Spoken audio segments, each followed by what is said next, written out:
Next up, one of the greatest toy makers of all time, we're going to hear from Lego and how they stay relevant in a digital world. You're watching Tech Biz on Australia's Business Channel. Welcome back to Tech Biz. Welcome back to this special episode of Tech Biz from CeBIT Australia. Next up, I spoke to Lars Silberbauer, who is Head of Social and Video for Lego. Let's hear what he had to say.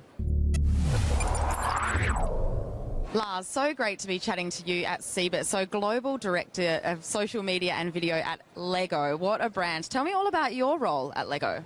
Yeah, so I head up global social media and video, and it's basically to run all of the third-party platforms, so YouTube, Facebook, and so on. So that's pretty much what I do. Lego as a brand, so powerful, an 85-year-old company, still going so strong today. Tell me about how digital and technology has changed the way that you do things. I think digital and the role digital plays is really about making sure that it's still a relevant play experience. So we really try to get people back to building with bricks, and we inspire them through digital to get that kind of play starter and ignite the building experience. Well, I mean, everybody loves Lego. I love having a play with Lego. I told you before we had this conversation today. Do you just see the brand continuing to grow, and what sort of strategies are you putting in place when more sort of disruptive innovations are coming into play, and particularly in toys and gaming, digital is slightly disrupting more traditional games? I think digital and disruption is, of course, a challenge for all companies. So what we do at Lego, and also what we do in my teams, is basically to focus on being good at adapting to change and not being good at any specific social media platform or network, but really able to move with the speed and pace of the consumers. Something I thought was really interesting I looked at before we had this conversation was the diversity of the team at Lego, which is absolutely massive. Tell me a little bit about that, and then how that diversity really brings to the fore, I suppose, how your team operates. I think if you really want to make sure you're not getting disrupted, you need to have as many different opinions in the room as possible. You need to have as many different cultures, as many different educations, as many different backgrounds as possible in those teams.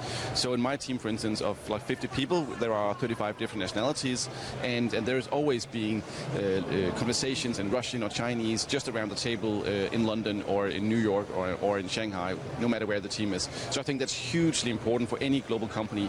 You need to have that cultural diversity in the teams. How will you continue to stay relevant going forward? So 2018 and beyond, quite far into the future. Tell me about what Lego has in store. I think it's important to say, like, play is always relevant. Like, we all need to play, and I think that's the way a lot of innovation starts. You need to play and really get your ideas and see how they actually look like in real life. So I think that's the important part of it, and I think play will always be relevant. It will be. Have you enjoyed your time in Sydney, Australia, and Australia in general? Exciting things to look forward to in Lego in the future? I love being in Australia. I think it's such a nice, and Sydney specifically is such a nice area to hang out with. I'm sure there will be great Lego experiences coming up, but I can't disclose anything yet. Lars, when it comes to social media, and there are obviously so many different types, we've got Twitter, LinkedIn, Instagram, Facebook. How do you know at Lego which products to put on certain types of social media and then not onto others, or where to put your focus?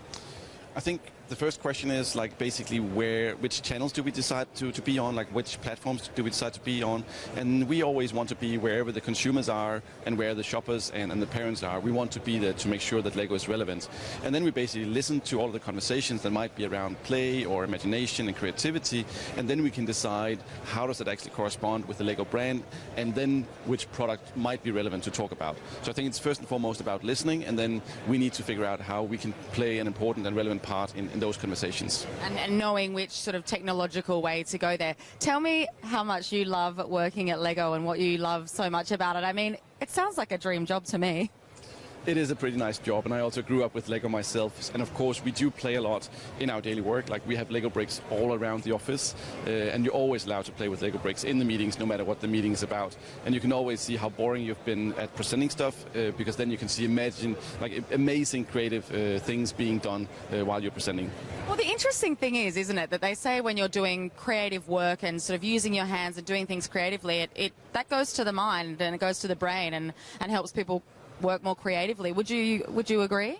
Definitely, and I think in the age of like technology is playing a hugely important part of our lives, I think we still need to have that kind of creativity, imagination and playfulness around it. I think that's how innovation starts, that's how disruption starts. It all comes with great ideas and creativity.